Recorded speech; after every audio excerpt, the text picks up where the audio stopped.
আসসালামু আলাইকুম, আমি সোহেল ফজদার। আজকে আপনাদেরকে দেখাচ্ছি রাজশাহী নওগাঁ হাইওয়ের দৃশ্য। রাজশাহী থেকে নওগাঁ যাওয়ার এটি একমাত্র পথ। রাজশাহী নওগাঁ মহাসড়কটির দূরত্ব প্রায় ৮০ কিলোমিটার। এই মহাসড়কটি একসময় চলাচলের জন্য অনুপযোগী হয়ে পড়ে।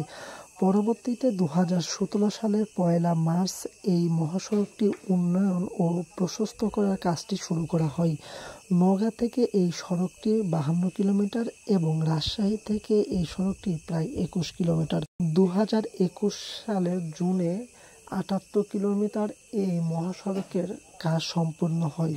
যখন এই রাস্তার সংস্করণের কাজ চলছিল তখন রাস্তার দুই পাশের অসংখ্য গাছ কেটে ফেলা হয়েছিল। পরবর্তীতে আবার এই গাছগুলো লাগানো হয় এবং আজ সেই ছোট্ট গাছগুলি এই রূপ ধারণ করে। তো আপনারা দেখতেই পাচ্ছেন রাজশাহীর এবং নওগাঁ মহাসড়কের দুই পাশের গাছের এই সুন্দর দৃশ্যটি। এই পথে যাওয়ার সময় আপনারা দেখতে পাবেন যে রাস্তার দুই পাশে সুন্দর এবং সারিবদ্ধভাবে গাছ লাগানো আছে, যার কারণে এই রাস্তার সৌন্দর্যটি বেড়ে গেছে। পাশাপাশি এই রাস্তাটি ছায়াময় রাস্তায় পরিণত হয়েছে।